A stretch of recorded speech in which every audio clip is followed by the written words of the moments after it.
Album number 1, our friends at Limp Bizkit. So far, we have only covered a single of theirs, a cover of George Michael's Faith, but now we're going fully into the Limp Bizkit ecosystem. So I will turn it over to my colleague to lead the way. Yep, this is Limp Bizkit's Significant Other. Came out June 22nd, 1999. And Matt, what are the stats on this Yeah, album? Significant Other comes in at number 1,151 in the 1990s on Best Ever Albums. Number 99 in 1999. Number 7,028 of all time. 999. 99999. No, I haven't finished yet.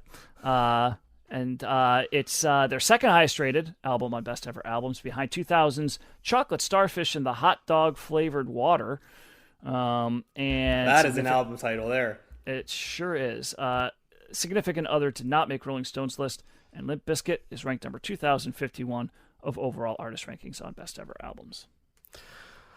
Well, they are a rap rock / nu metal band out of Jacksonville, Florida, consisting of lead vocalist Fred Durst, guitarist Wes Borland, DJ Lethal on the turntables / keyboards, drummer John Otto, and Sam Rivers on bass.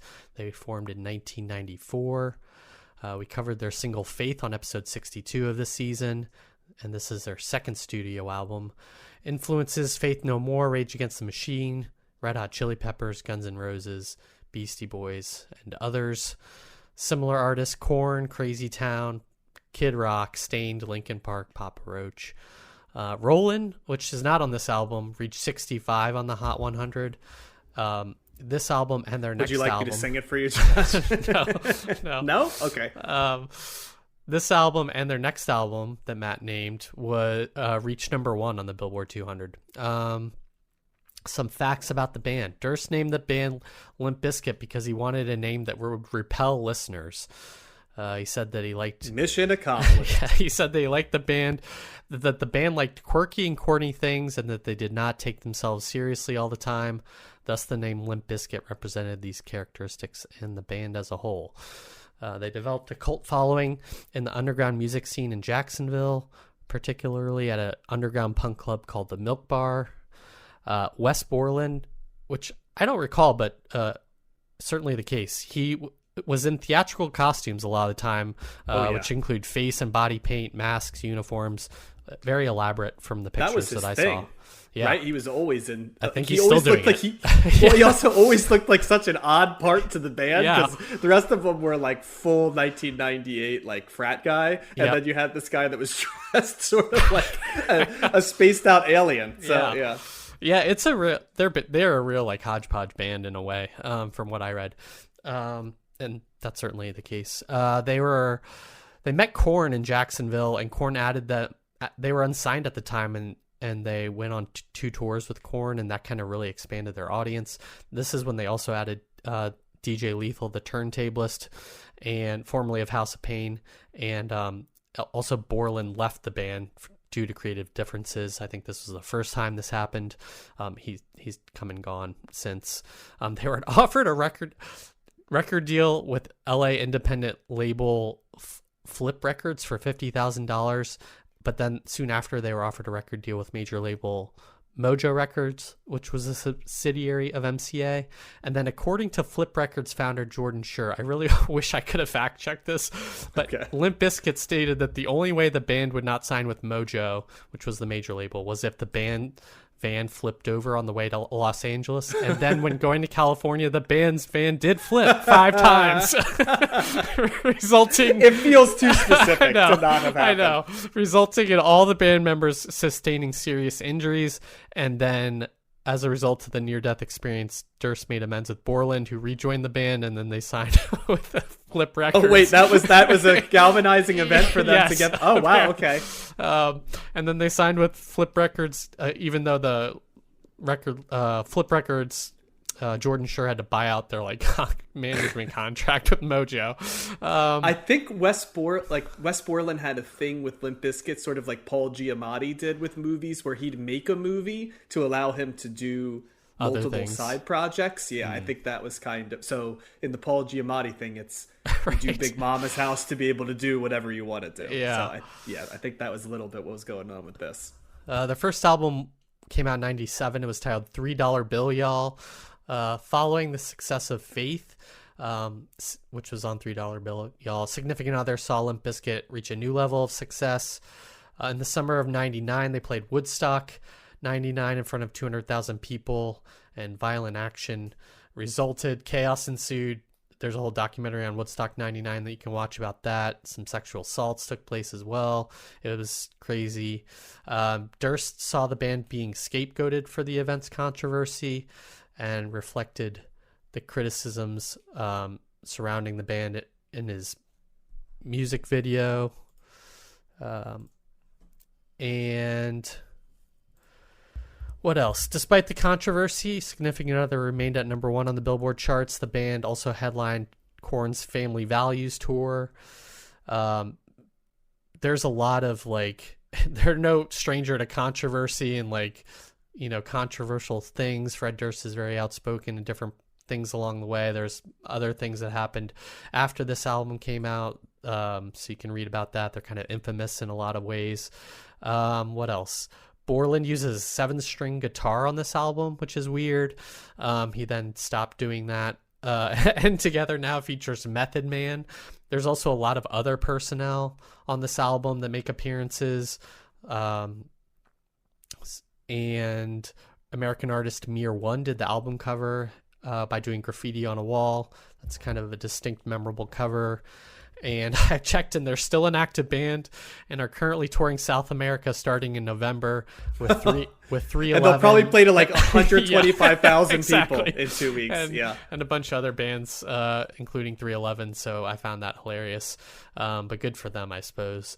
And Gen X never dies. Yeah, exactly. So I don't know. What did you guys think of Significant Other? Did you get anything significant out of listening to this album? I'll take the lead on this one, sure, guys, if you don't mind.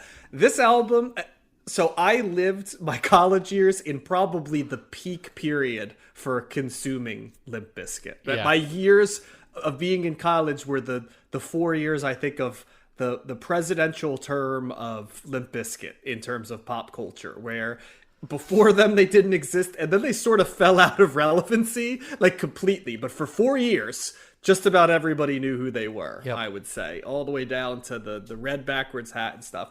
And I described this album, I told a friend of mine I was listening this week, I said, this album's just a gigantic erection in the year like 1998 to 2002, right? It's nothing but a certain type of male energy, which feels really relevant to like today's world, because this album is like the manosphere as an album, right? It's a lot of anger. Like, you're not directed, like, know why it's directed to. Yep. There's a lot of relationship stuff on here that alternates between fuck that bitch and like, I'm gonna fuck bitches, all to like, how come you're so mean and like don't love me enough, and like it goes back and forth between those two impulses. There's a Joe Rogan style existentialism on this album too. Like, I'm gonna like think about life's big complexes, but run through sort of an adolescent boy framework of listening to it, all the way down to Matt Pinfield going on a bizarre rant at the end of this album about how awesome Limp Bizkit is and how much everything else sucks. And so it's weird, a weird way to end. There's a 2-song run here, Trust and No Sex, which is about as bad as songs as we listened to in the entire decade. Yep. With that being said, like a song like End Together Now and Nookie are oddly still appealing. Like, End Together Now, I would go so far as to say, is a song I enjoy quite a bit. It for whatever reason, Method Man and Limp Bizkit and like Fred Durst work vocally together. I think Method Man kind of gives a little bit more gravitas to it and makes it seem a little more enjoyable. And Nookie's kind of funny in the sense that like, it's like, I'm kind of a simp, but like I did it all for the Nookie, so I was aware of it. I can find humor in that. I Break Stuff is, I think, like a song that was just created to like have that almost bass drop type thing where they just, people jump up and down and do what they did at Woodstock 99. I think it's easy to pick on this because it's very much of the time. I think what was shocking to me was it both sounded like 1998 to 2001, and yet was probably as much relevant to like modern pop culture here in 2025 as almost any album we covered. If you were to say to me, what album recorded in the 90s has the most resonance to 2025, not sonically, but thematically, you could maybe make an argument for this album, couldn't you? Because like this is like what the manosphere is in an album in many ways. And I know that Limp Bizkit has evolved a little bit. Like Fred Durst had a moment of sort of dad energy, right? Like elder statesman energy. He kind of became an actor, right, Josh? Or a director in something, and he kind of reinvented his narrative a little bit. Wes Borland, I can definitely remember a lot of people I know hated Limp Bizkit. This was like the narrative they had. It was like, I hate Limp Bizkit. But, you know, Wes Borland isn't terrible, right? Like, he's the part of it. And it was always sort of like he existed in the thing where he got like a doctor's note, like out of the band of credibility. I think because he was very vocal about like, I do not like being in this band. And I kind of think we suck. And for people that hated them, right? It like reinforced what they wanted. I mean, did I like this album? No. Was I bothered by it in the way? I think the more I listen to nu metal now, I can't believe I'm going to say this, but I almost look at like nu metal scholarly now, because I feel like it just derived from the past, right? To tell us what was coming in the future. Because while this sentiment was very much in the world in 98 through 02, in the pre-internet era of this, there was a visceralness to this that felt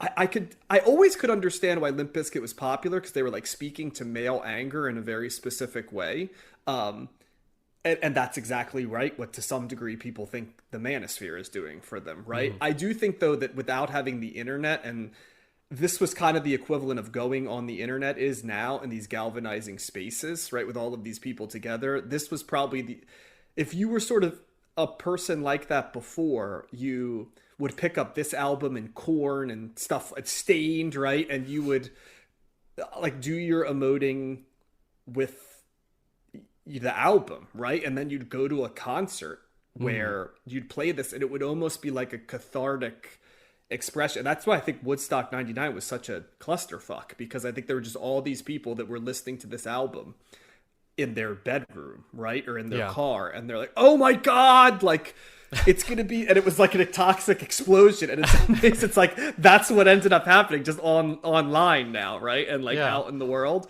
And so I just was struck by, as I listened to these lyrics and sort of the narratives, I'm like, it really is so proto manosphere era feelings, and that has never really been my lane. I wouldn't say I'm overtly angry. Like, I can be indignant, I can be sarcastic, I can be cynical, but just let me knock something over the head, like angry, and break some shit, and then come back later and like regret that I broke some shit, has never really been my vibe. So I don't think I was the target audience for this. Also, like the type of relationships they were looking for were very unappealing to me. It is like a little bit when they sing in these relationships, it's like, I am the sex god and the decision maker, and also please, please, please, please, please love me a little bit. It's always a little bit like, you know, like, it's also a little like, there's a weird thing of like idolizing women, but also like, I shouldn't have had sex with you, you whore. You know what I mean? Like, it always works out poorly for me. And I don't know. It like, it's like incel stuff. It's incel thinking. It is a little bit, but I never, in the time that I listened to this, right, I did not think of people that listened to Limp Bizkit as incels, right? Like, in the way that if this came out now. But you get what I'm saying? Like, the dudes I knew who liked like Limp Bizkit were not like, I can never get, like, they were constantly trying to get laid. You know what I mean? Like, it was not like, it's like, I am going to just keep coming even if it's problematic to do it. I am not going to like just kind of give up on this thing. So I never like tied them together to insult culture. But you're right, Josh, it kind of like led to like an outgrowth of where it was. And I don't know if it's fair to blame Limp Bizkit for it. I think they were cathartic for a lot of people. It just, and I don't want to speak for you guys, but I do think, knowing all three of our personalities, I don't think any of us were ever the true target audience for Limp Bizkit. So I took a step back and kind of said, just as art, I would say as an album, it does get repetitive. It's sort of the same build to the same type of chorus, which is usually, quiet to loud to shout, and then rinse and repeat. There's a lot of drop D tuning, which is what I always think of for nu metal. There's a lot of the equivalent in the guitar parts that a bass drop would be in electronic music, and that's why sometimes it almost profiles like electronic music. I can definitely remember friends of mine who are hip-hop heads connecting to this, because there is, I wouldn't say there's a danceability to it, but there's a move your head element to it that I think for folks that don't listen to a lot of metal, this is the chaser, like the starter pack for them of metal, and they maybe never progress beyond this because it sort of is electronic and hip-hop adjacent. So I can't say I give this a thumbs up, but it was an interesting listen. Go ahead. Yeah, I probably had a similar reaction to this as a general reaction. Yeah. As I did with the Kid Rock album, in the sense that I didn't hate it nearly as much as I thought I was going to. Yeah. And in fact, I wouldn't say that I hate this record either. And I didn't hate the Kid Rock album. I probably like the Kid Rock album better than this, but like I did too. I did. But I think, do too, actually. But I thought he had a lot more tricks. Yeah. In his bag. But I have to say though, like I thought the first half of this album was actually pretty solid. I kind of did my best. Yes, all the things that you were saying, John, about, where you were when this was coming out, when this was a thing, very similar to me. This is my latter part of college, and this was never a scene that I was into. This was not music that was being made for me. I am not an angry person, and we've talked about that before, of how like not just in like this genre of nu metal, but also of like hardcore, right? Like these, shows that people would go to and still go to today in one way or another, like to release this energy, like whether it's anger or frustration or whatever. And it's like, going into a mosh pit and getting aggressive and all that stuff. That has never, ever been me.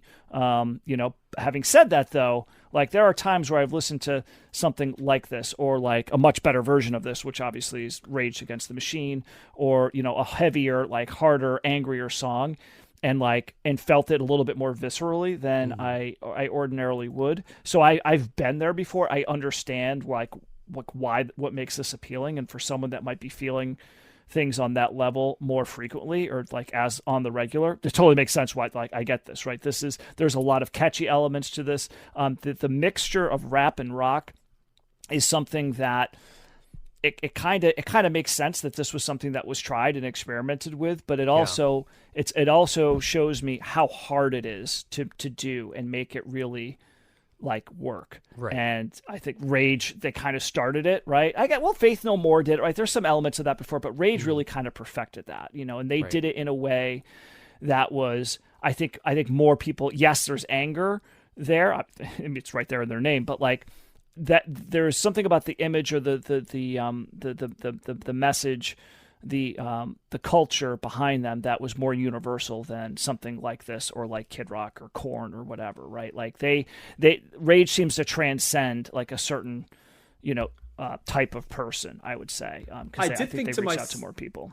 I did think to myself, Matt, is it that like I identify more culturally, or was it more John, Matt, and Josh coded Rage Against the Machine, the version of this music? Is that why we like it? Because culturally it appealed to us more? But then I thought to it, and like the stuff Tom Morello was doing on the guitar and stuff, there is to be a level of skill. For sure. That's high. But I agree with that, but I also wouldn't totally dismiss the cultural thing, because I do think, at least for me, I think that definitely plays a role just in music in general, right? Like what you listen to, for a lot of people, and it's depending on the artist and the genre, it can very much fit into that mold. I mean, we say that all the time. This is not for me, right? And this music's not for me. And part of my disdain or whatever, my dislike of this band or this genre, is like the image of the person, kind of like what you're talking about, John, like the messaging and like what Fred Durst kind of represented, or the image of that. It's just like, that is not me. That's not someone that I would really want to be associated with. And so therefore, like somewhere in my brain, it's like that's gonna like it's a couple of check minuses against this band or this artist because of that. I guess I can only speak for myself, but I know for me there is a little bit of that. Like part of this is like who's the crowd that I feel like I belong with to an extent, right? Like it's certainly, we're going to talk about Tupac or Machiavelli right next, and I can't say that I definitely connect or that like his lifestyle resonated with me, but there's something about that. But I do like that more, right? Like I'd be much more willing to listen to that. So it's not a universal kind of thing, but anyway, so yeah, that's definitely a barrier to this. It's definitely can be a barrier to other things, but I did find that the beginning of this was pretty good. Like I knew some of these songs like Nookie and Rearranged, but I didn't know them terribly well. And I found myself like, okay, yeah, I get it. Like Just Like This, I thought was a great way to end it or begin it. I think there's good, like Kid Rock. There's some good guitar riffs in here. Fred Durst's voice, I'm fine with overall. I don't think, and he didn't strike me as a particularly like bad rapper. Although I will say when he raps with Method Man. Yeah. It's like when Method Man comes on, I'm like, oh, there we go. All right. Yeah, now we're talking. And I'm looking here. That's DJ Premier producing that. That's why I said it's a good song. Yeah, it really is. Yeah. And I don't listen to that and think to myself, God, Fred Durst like ruins the song. Not at all. I think he's fine on it. I just think Method Man takes it to the next direction. And it's a clear example of like what the flow and the voice of a rapper can really do to a song, right? Like this is a song you could kind of pull out and say, here's a guy that's like okay, but it's not really his thing, with a guy that's like, yeah, like from Wu-Tang that's on point, that's like is the genre in some ways. So it also is fun to go shut the fuck up like over and over again in both of their voices, because you get the Fred Durst sort of like high-pitched Fred Durstiness, and you do get Method Man going up to that thing too, so it is fun in that sense. Yeah. So I did like, but it does start to lose a little something, probably around the tracks. 1999, well, I guess End Together Now was after that, but I didn't find 1999 particularly good, or like you said, Trust, No Sex. Like it's like, all right, I'm getting it right. You had me a little bit at the beginning, but I would probably chop several songs off of this and I might give it a thumbs up. But I was trying to be a little bit more open-minded, and I was just kind of thinking about all these things and how, I think there is a place for this, but I also am realizing, for me anyway, like it's a delicate needle to thread, to be able to really find the combination that works for me anyway. Clearly this works for a lot of people. And it did, and maybe still does. This was an entire genre that had lots of bands and people loved this stuff. It just never really was my thing. I also found the Matt Pinfield rant at the end interesting. I was like, is that the only reason that Limp Bizkit is great, is because they're not on the top of the charts? I'm like, I can name you a number of bands that are not at the top of the charts that I would much rather listen to this. That's not like NSYNC and the Backstreet Boys. Would Matt Pinfield do that for Sonic Youth, for example? Yeah. Or Yola Tango.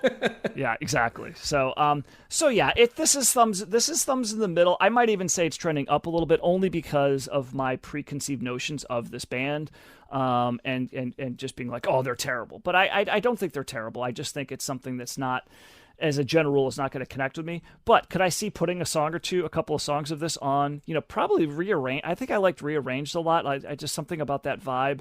And that sound was great. End Together Now was great, and probably Just Like This. Those might be my three favorites of this.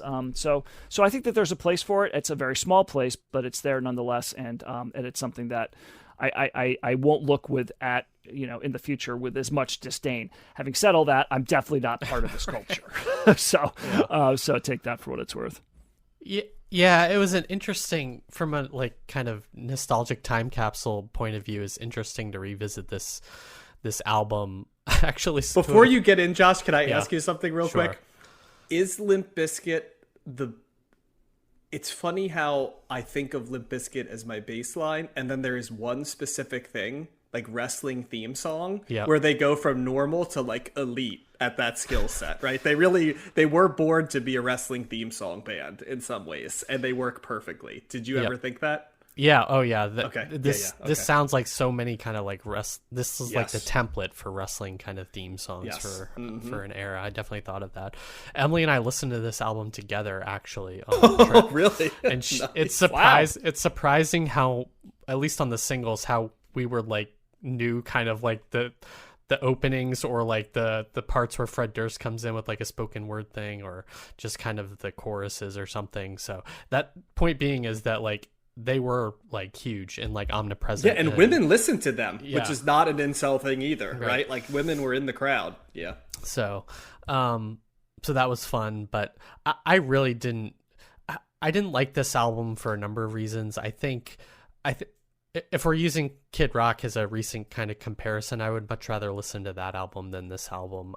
I think my main issue with this album is that it's a whole lot of like, I guess it's hard to not separate this from like today's kind of climate, but like there's a lot of like macho posturing on this album. It seems so like kind of try hard and forced, or like trying to like portray like a certain identity, and it doesn't feel like authentic, and so it just kind of like rubs me the wrong way. I find the music just, there's other examples of other types of music that are just like superior. This feels like a watered down version of like so many other different genres, and it's just not as good, despite like kind of Fred Durst's ability to kind of seemingly like hustle the band and market themselves and stuff. I just find that he can't rap very well, and I find the kind of music itself like uninspiring beyond kind of like maybe an energizing kind of level. This isn't an album that has a lot of subtext to it. I think you guys can agree with that as well. Like, there's not a lot to unpack, and when you kind of get the whole picture, you know, on a couple of listens. I just don't. I find Fred Durst. Matt, you said you didn't mind his voice. I find him kind of like whiny, and so that was another issue I had. And I don't give like kind of Wes Borland a pass. I find his like guitar, I don't know, it just doesn't seem like, they try to go funky sometimes, but it doesn't seem very funky enough. It's like, you know, go listen to like Red Hot Chili Peppers instead. You know, they try the rap rock thing. It's like, well, I'd just rather listen to Rage Against the Machine anyway, because they just do it better. And like, I don't know, it just like kind of got that feeling like over and over again. It just felt so like, I don't know, try hard, or just like inferior to so many other like things. And even like in terms of like, I think John mentioned like metal or something, you know, they don't even do metal that well. Like there's like so many, you know, Metallica or anything like that are, you know, that are out at this same time period, that are just like far superior, that capitalize on the metal thing, or, you know, metal sounds or rhythms, tempos, so much better. And so I don't know, I just didn't find like I got a lot out of this album, and then it really didn't kind of, I was hoping, I don't know, revisiting it too, that I might get something, it might be like better than I thought, or like there'd be something to unpack, and there really kind of wasn't for me. And so that's why I don't really recommend it. The album is too long too. I did find the Matt Pinfield rant like so funny, due to the fact that even Fred Durst was like, you need to calm down. Like, that was, if you're even, that was funny. Yeah, that was, you're getting so worked up that even Fred Durst telling you to calm down, then there's it's something also wrong. like Limp Bizkit was on the like such a commercial band that it was such a weird thing for him to be like, I hate all this commercial stuff. And it's like Limp Bizkit was as much as mainstream. Eminem even made a reference to it, right, in a song about sitting next to were they Christina Aguilera were they and Britney commercial Spears. before this came out? I mean, isn't this the album that broke them? So maybe they that weren't Faith commercial song. at the time. Yeah, I guess not. At Yeah, that they were level. they were Right, crusting, I think, but this, you're right. Pinfield did that on the Chocolate Starfish album, maybe. Yeah. You know, maybe that's more of a. And They that, did- that one had what, Rollin' on it, Chocolate Yep. Starfish. Mm-hmm. Okay, that was the Fred Durst and Eminem did record a track together, but it didn't end up on the album. So he was trying. I mean, there's a lot. He does end up in that Break Stuff video, if I Yeah. remember correctly. Yeah, with Yep. Pauly Shore is in that, and Dr. Dre, and many others. Yeah. So, yeah, this is not recommended for me. Maybe no surprise, but I don't know. I was hoping for a bit more. Fair enough. Right well, on. Maybe you'll get more out of our second album.